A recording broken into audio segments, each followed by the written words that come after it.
எல்லாருக்கும் வணக்கம். இன்னைக்கு நாங்கள் திருவருட்பயனில 47வது குறள் பார்க்க போறோம். அதன் தலைப்பு இருள் நீங்குவது குருவின் திருநோக்கால். அப்ப இருள் நீங்குவது குருவின் திருநோக்கால் எப்படி என்றதை பார்ப்போம். இப்ப குறள் விடம் நகுலம் மேவினும் மெய்ப்பாவகனின் மீளும் கடனில் இருள் போவது இவன் கண் என்று சொல்லப்படுது. இதுல என்ன சொல்றாருண்டா பொருள், பாம்பு கடித்து ஏறிய நஞ்சானது பாம்புக்கு பகையாகிய கீரியே கடிபட்டவன் உடல் மீது விழுந்து புரண்டாலும் நீங்காது. என்ன சொல்ற, பாம்பு ஒரு ஆளுக்கு கடிச்சிட்டுதண்டா அந்த பாம்பு இந்த நெஞ்சு அந்த ஒரு ஆளுக்கு கடிக்கும் தானே, அந்த நெஞ்சு பாம்புக்கு பகை கீரி. அப்ப அந்த பாம்புக்கு பகையான கீரி அந்த கடிப்பட்டவருக்கு மேல விழுந்து புரண்டாலும் அவருடைய நெஞ்சு நீங்காது, இறங்காது. ஆயின் மாந்திரிகன் ஒருவன் மந்திரத்தால் தன்னை கீரியாக பாவித்து அந்த மந்திர வடிவேயாக நின்று பார்க்கும் பார்வையினால் அந்த விடம் நீங்குவதாகும். அப்ப அந்த பாம்பு கடிப்பட்டவருக்கு மேல உண்மையான ஒரு கீரி விழுந்து புரண்டாலும் அந்த நஞ்சு போகாது, நீங்காது. ஆனால் மாந்திரிகன் ஒருவன் மந்திரத்தால, மாந்திரிகன் என்றது சொல்லுவினம் தானே, மாந்திரிகன் மந்திரத்தால தன்னை கீரியாக பாவித்து அந்த மந்திர வடிவையாக நின்று பார்க்கும் பார்வையினால் அந்த விடம் நீங்குவது ஆகும். அதை பற்றிய விளக்கம் இப்ப சொல்லிவிடும் பின்னுக்கு. உயிரில் உள்ள மலமாகிய இருள் நீங்குவதும் இம்முறையில் ஆகும். அப்ப உயிரில இருக்கிற எங்களுக்கு உயிருக்குள்ள மலம் தான் இருக்குது, நாங்க படிச்சோம். அப்ப அது நீங்கிறதும் இந்த முறையில. எந்த முறையில? இந்த பாம்பு கடிச்சவருக்கும் கீரிக்கும் என்ன மாதிரி அது இறங்குதோ அந்த நெஞ்சு, அது போலத்தான் இதுகம் என்று சொல்லப்படுது. இறைவன் உயிருக்கு உயிராக உடன் நின்ற போதிலும் உயிரிலுள்ள ஆணவமலன் நீங்குவதில்லை. அப்ப எங்களுக்கு தெரியும், இறைவன் எங்களுக்குள்ள உயிருக்கு உயிராகத்தான் நிற்கிறார். அதே நேரம் ஆணவமலமும் இருக்குது. அப்ப இறைவன் அந்த ஆணவமலத்தை நீக்கலாம் தானேண்டா? இல்ல, முடியாது. எப்படி அது போகும்? இறைவனாய் நிற்கும் ஞான குருவின் திருநோக்கத்தாலேயே அது நீங்குவதாகும். அப்ப இறைவனாய் நிற்கிற ஞான குருவின் திருநோக்கத்தாலேயே அது நீங்கும். இது இந்த மலம். அத மாதிரித்தான் அங்கே அந்த மாந்திரிகன் மந்திரத்தால தன்னை கீரியாக பாவிச்சு மந்திர வடிவையாக நிற்கதான் அந்த நெஞ்சு போகும். அப்ப இதை இங்க இன்னும் விரிவாக சொல்லினான். எப்படி? இறைவன் தான் ஆன்ம அறிவில் எப்பொழுதும் நீங்காமல் இருக்கிறானே. இறைவன் தான் ஆன்ம அறிவில எப்பொழுதுமே நீங்காமல் இருக்கிறானே. அவ்வாறு இருக்கின்ற அவன் உள்ளிருந்தபடியே ஆணவ மலத்தை நீக்க கூடாதா என்று கேட்கலாம். இறைவன் தான் ஆன்ம அறிவிலே எப்போதும் எங்களோட நிற்கிறார். அப்ப அவன் உள்ள இருந்தே அந்த ஆணவ மலத்தை நீக்க கூடாதோ, நீக்கலாம் தானே என்ற கேள்வி கேட்கலாம்.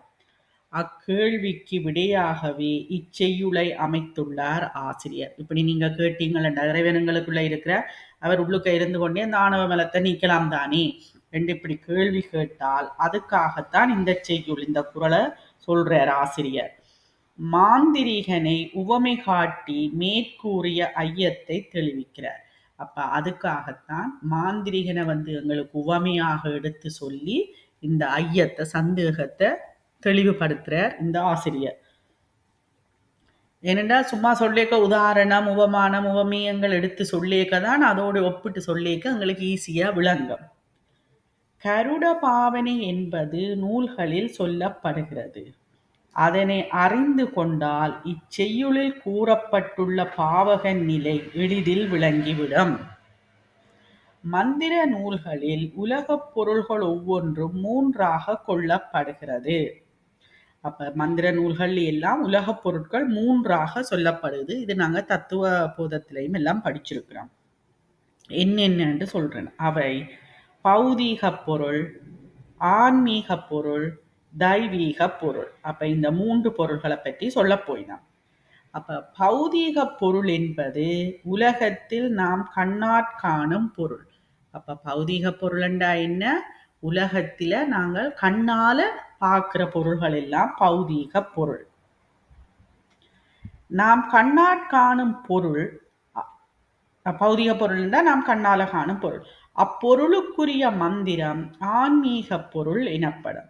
அப்ப நாங்க பௌதீக பொருள்ண்டா என்ன? நாங்க கண்ணால காண்ற பொருள் எல்லாம் பௌதீக பொருள்.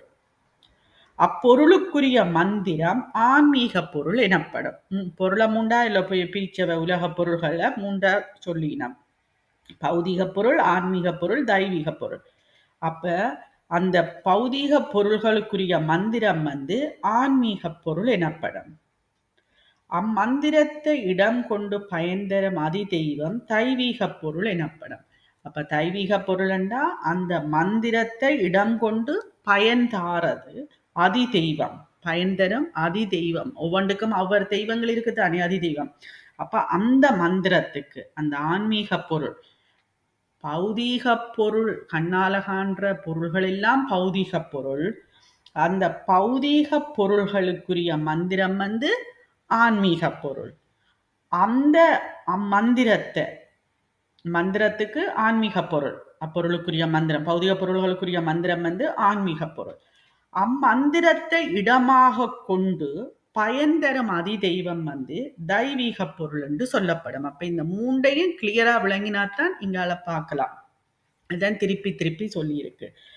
கருடனிடத்திலும் இவ்வாறு மூன்றும் உள்ளன. அப்ப கருடனிடத்திலையும் இவ்வாறு 3 உள்ளன என்று சொல்லப்படுகிறது. என்ன? உலக பொருள், இந்த பௌதீக பொருள், ஆன்மீக பொருள், தெய்வீக பொருள் பற்றி சொல்லினான். நாம் காணும் கருடப்பறவை ஆதி பௌதீக கருடன். அப்ப பௌதீக பொருள் என்ன? கண்ணால பார்க்கிறது. அப்ப இங்க என்ன சொல்லினோம்? நாம் கண்ணால காணுற கருட பறவை ஆதி பௌதீக கருடன் என்று சொல்லினோம். பௌதீக பொருள் கண்ணால பார்க்கிறோம்.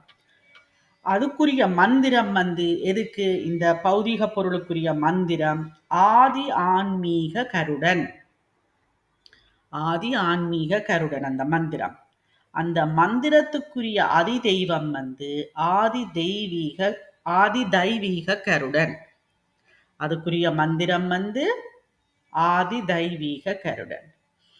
இங்கே அதி தெய்வம் என்றது சிவனது சக்தியே ஆகும். அப்ப இங்க அதி தெய்வம் என்று சொல்றது சிவனது சக்திய சொல்லப்படுகிறது. ஒவ்வொரு அதி தெய்வம் என்று பார்த்தோம் தானே, அது இங்க சிவனது சக்தி. அச்சக்தியே மந்திர வடிவாய் நின்று அம்மந்திரத்தை கணிக்கும் மாந்திரீகனுக்கு பயன் தருகிறது. அப்ப அந்த சக்தி தான் மந்திர வடிவாய் நின்று அந்த மந்திரத்தை கணிக்கும் மாந்திரீகனுக்கு பயன் தருகிறது. சரிதானே? அப்ப மாந்திரீகன் அந்த சக்தியை தியானிக்கிறான். அப்ப அந்த மாந்திரீகன் அந்த சக்தியை தியானிக்கிறான். அந்த சக்தியையே தானாக பாவிக்கிறான். அப்ப அந்த சக்தியை தானாக பாவிக்கிறான். தியானிச்சு ஆன்மா சார்ந்ததன் வண்ணமாகும். எங்களுக்கு தெரியும், ஆன்மாவின் இயல்புகள்ல நாங்க படிச்சிருக்கிறோம். ஆன்மா சார்ந்ததன் வண்ணமாகும். அதுக்கு நிறைய இயல்புகள் இருக்கு. அதிலே ஒரு இயல்பு தான் இது. ஆன்மா சார்ந்ததன் வண்ணமாகும் இயல்புடையது என்பது நாம் அறிந்தது. ஆன்மாவுக்கு நிறைய இயல்புகள் இருக்கு. அதிலே ஒரு இயல்பு தான் ஆன்மா சார்ந்ததன் வண்ணம் ஆகும். இது நாங்கள் அறிஞர்னு சொல்லப்படுது. அம்முறையில் மாந்திரீகனது ஆன்மா மந்திர வடிவாயுள்ள சக்தியை தானாக பாவித்தால் அந்த சக்தி மயமாய் ஆகிவிடுகிறது. அப்ப என்ன சொல்லப்படுகிறது? இந்த முறையில நாங்க செய்ய மாந்திரீகனது ஆன்மா மந்திர வடிவா, ஆன்மா உடல் இல்ல, மாந்திரீகனது ஆன்மா மந்திர வடிவாயுள்ள சக்தியை தானாக பாவித்தால் அந்த சக்தி மயமாய் ஆகிவிடுகிறது. அப்ப அந்த ஆன்மா மந்திர வடிவா உள்ள சக்தியை தானாக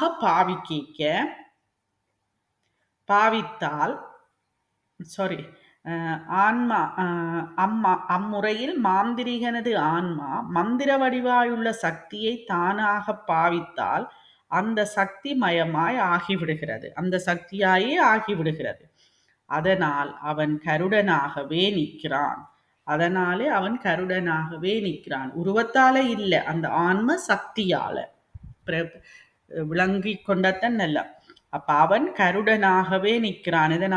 அதனால அந்த சக்தியால அவனது உடம்பு கருடனாக மாறவில்லை. அவைகளை சொல்லி நம்ம அவனது உடம்பு கருடனாக மாறவில்லை.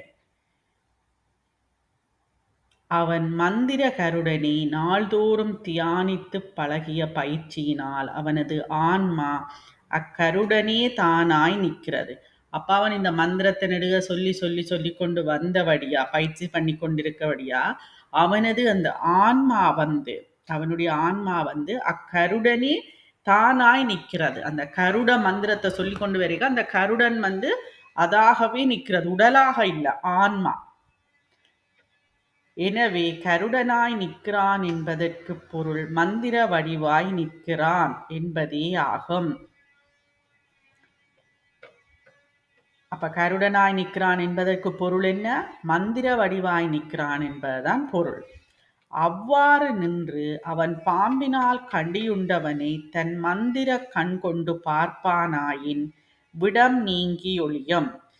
அப்படி அவன் பாம்பினால கடியுண்டவன தன்னுடைய மந்திர கண் கொண்டு பார்க்க அந்த பாம்பு கடிச்சவற்ற விடம் போயிடும், இல்லாது ஒளிஞ்சிடும்.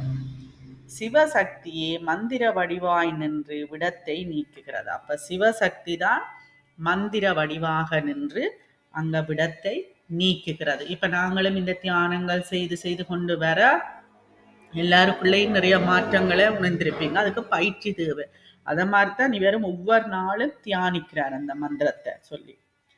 இக்கருட பாவனை போல மாந்திரிகன் மந்திரத்தால் தன்னை கீரியாக பாவிக்கின்ற பாவனையை இச்செய்யுளில் கூறியுள்ளார் ஆசிரியர். கருட பாவனை பற்றி மேலே சொன்ன அத்தனையும் இப்பாவனைக்கு பொருந்தும். அப்ப ஏன் இது எங்களுக்கு கருட பாவனை பற்றி சொல்றாருண்டா, எப்படி எங்களுக்கு மலத்தை இறைவன் உள்ளிருந்தாலும் இறைவனால எடுக்க இயலாதண்டு இல்ல, இறைவன் அப்படி செய்யாம குருவாக இருந்துதான் இந்த மலத்தை நீக்கிறார். அதுக்குத்தான் இந்த இது சொல்லப்படுகிறது. கீரியே நேரே வந்தும் பாம்பின் விடம் நீங்காமை இறைவன் உயிரில் பொருந்தியிருந்தும் உயிருளுள்ள ஆணவ மலம் நீங்காமைக்கு உவமையாகும். அப்ப இந்த கீரி பாம்பின் கதை சொன்னது எங்களுக்கு இந்த ஆணவ மலம் இறைவன் ஞான குரு அதுக்காகத்தான் இதை சொல்லி இருக்கு. அப்ப கீரி உண்மையான கீரியே பாம்பின் விடம் நீங்கல. உண்மையான கீரி அந்த பாம்பு கடியுண்டவருக்கு மேல புரண்டி தண்டாலும் அவற்றை அந்த விடம் நீங்காது. பாம்புக்கு பகை கீரி. ஆனா உண்மையான கீரி அப்படி அவருக்கு மேல புரண்டு தண்டாலும் அவரில் இருக்கிற நஞ்சு இறங்காது, குறையாது. அது போலத்தான் இறைவன் உயிரில் பொருந்தி இருந்தாலும், இறைவன் எங்களுக்குள்ளதானே நாங்க பார்க்கிறோம். இறைவன் உயிரில் பொருந்தி இருந்தும் உயிரில் உள்ள ஆணவ மலம் நீங்காமைக்கு உவமையாகும். எப்படி எங்களுக்குள்ள ஆணவ மலம் இருந்து இறைவன் இருந்தாலும் அந்த ஆணவ மலம் நீங்காமல் இருக்கும். அதுக்குத்தான் அந்த கீரியும் பாம்பும் கதை. மந்திர வடிவாய் நிற்கும் பாவகன் அருள்மயமாய் நிற்கும் குருவிற்கு உவமை ஆவான். அப்ப இங்க என்ன சொல்லப்படுகிறது? மந்திர வடிவாய் நிற்கிற பாவகன் தான் அருள்மயமாய் நிற்கும் குருவுக்கு உவமை. அப்ப குரு மூலம்தான் எங்களுக்கு இங்க மாணவ மலம் எல்லாம் அழிஞ்சு போகும், இல்லாமல் போறது, வலுவிழந்து போகும். குரு மூலம்தான். அது போலதான் அங்க மந்திர வடிவாய் நிற்கும் பாவகன் தான் அருள்மயமாய் நிற்கும் குருவிற்கு உவமை ஆவான். பாவகனது மந்திர பார்வையால் விடம் நீங்குதல். அப்ப பாவகனது மந்திர பார்வையால தான் விடம் நீங்குது. கீறி விழுந்துருண்டாலும் நீங்காது. அவர் அந்த பாவகன் தான் அந்த தியானம் செய்து செய்து பயிற்சி செய்து அந்த மந்திர சக்தியை அதி தெய்வத்தின் மூலம் எடுக்கிறார். குருவினது அருள் நோக்கத்தால் மலம் போவதற்கு உவமையாகும். அப்ப குருவினது அருள் நோக்கத்தால தான் மலம் போவதற்கு உவமையாகும். குருவின் அருள் நோக்கம் எங்களுக்கு இருக்கணும், அப்பதான் மலம் போகும். அதுக்குத்தான் இது உவமை என்று சொல்லப்படுகிறது. இறைவன் சகலராகிய உயிர்களுக்கே இவ்வாறு குருமூர்த்தி வழியாக மலத்தை போக்கி ஞானத்தை உணர்த்துவான். அப்ப இறைவன் யாருக்கு இப்படி வருவார் குருமூர்த்தி வழியாகண்டா சகலருக்குத்தான் வருவார், மற்றவர்களுக்கு இல்ல. ஒவ்வொருத்தருக்கும் ஒவ்வொரு விதமா வருவார், அது மற்ற குறள்ல வருகுது. அப்ப இறைவன் சகலராகிய உயிர்களுக்கே இவ்வாறு குருமூர்த்தி வழியாக மலத்தை போக்கி ஞானத்தை உணர்த்துவான். அப்ப குரு வந்துதான் எங்களுக்கு மலத்தை நீக்கி ஞானத்தை உணர்த்துவார். சகலரினும் மேம்பட்ட வேறு உயிர்களுக்கு அவன் வேறு வகையில் உணர்த்துவான். அப்ப சகலர்லையும் மேம்பட்டாக்கள் இருக்கின்றன, நாங்க படிச்சிருக்கிறோம். உயிர்கள் மூவகை என்று நாங்க படிச்சுட்டோம். அப்ப அதுகில சகலர், பிரளியாகலர், விஞ்ஞானகலர். அப்ப சகலருக்கு மேற்பட்டவர்கள்லாம் பிரளியாகலரும் விஞ்ஞானகலரும். அப்ப அவர்களுக்கு அந்த 2 பேருக்கு வேறு வேறு வகையில உணர்த்துவான், எல்லாருக்கும் ஒரே மாதிரி உணர்த்த மாட்டான். அம்முறைகளை அடுத்த செய்யுளில் நாம் காண இருக்கிறோம். அப்ப அடுத்த செய்யுள்ள பிரளயாகலர் விஞ்ஞானகலருக்கு எப்படி இறைவன் உணர்த்துறாருன்றத அடுத்த 49வது செய்யுள்ள பார்க்கலாம். நாங்க அதை அடுத்த வகுப்புல பார்ப்போம். இப்ப இந்த குறளின் சொற்பொருளை நான் சொல்றேன். அப்ப அது தெரிஞ்சதுன்னா உங்களுக்கு ஈஸி. விடம் என்றது பாம்பு கடித்து ஏறிய நஞ்சு. நகுலம் என்றது பாம்புக்கு பகையாகிய கீரியே. என்ன அந்த குறளுக்கு தனிய பிரிச்சு கருத்து போடினோம். மேவினமண்டா நேரே வந்து பாம்பு தீண்டியவனது உடல் மேல் விழுந்து புரண்டாலும் நீங்காது. அப்ப நேரே வந்ததை கீரிய குறிக்குது. கீரி நேர வந்து அந்த பாம்பு கடிச்சவன் உடம்புல விழுந்து புரண்டாலும் இந்த நஞ்சு நீங்காது. ஆனால் எப்படி மெய்ப்பாவகனின், அதுக்கு பொருள் என்ன சொல்லினமெண்டா, மெய்ப்பாவகனின் என்றா மந்திரத்தால் தன்னை கீரியாக பாவிக்கவல்ல உண்மையான மாந்திரிகனது பார்வையால். அப்ப மந்திரத்தால தன்னை கீரியாக பாவிக்கவல்ல உண்மையான மாந்திரிகனது பார்வையால தான் இது நடக்கும். இது அந்த விடம் நீங்கம். அதுதான் மெய்ப்பாவகனின் என்று சொல்லப்படுகிறது. அது திருப்பியும் சொல்றேன். மெய்ப்பாவகனின் என்றா மந்திரத்தால் தன்னை கீரியாக பாவிக்கவல்ல உண்மையான மாந்திரிகனது பார்வையால். சும்மா பொய்யுக்கும் நடிச்சு கொண்டிருக்கல, அதுக்கு தான் உண்மையான மாந்திரிகனது பார்வையால். மீளும் என்றது நீங்கும். கடனில் என்ற முறைமை போல. இருள் என்றது ஆணவமலமாகிய இருள் போவது நீங்குவது. இவன் என்றது உயிர்க்கு உயிராய் உள் நிற்கும் சிவனால் அன்றி. பிரக்கெட்டுக்கு போட்டிருங்க. உயிர்க்கு உயிராய் உள் நிற்கும் சிவனால் அன்றி சிவமேயாய் நிற்கும் ஞான குருவின். அப்ப சிவனாலே எங்களுக்கு இது வரையில, சிவமாய் நிற்கும் ஞான குருவால தான் எங்களுக்கு இந்த மலம் கழிகிறது. அடுத்தது கண் திருநோக்கினால் ஆகும்.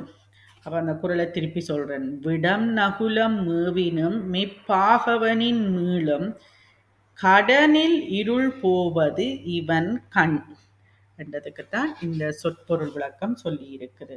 இப்ப கண் என்றது திருநோக்கினால் என்றது. அப்ப அடுத்த குறளை நாங்க 48வது குறளை அடுத்த வகுப்புல பார்க்கலாம். இவ்வளவு நேரமும் பொறுமையாக இருந்து கேட்ட எல்லோருக்கும் நன்றி.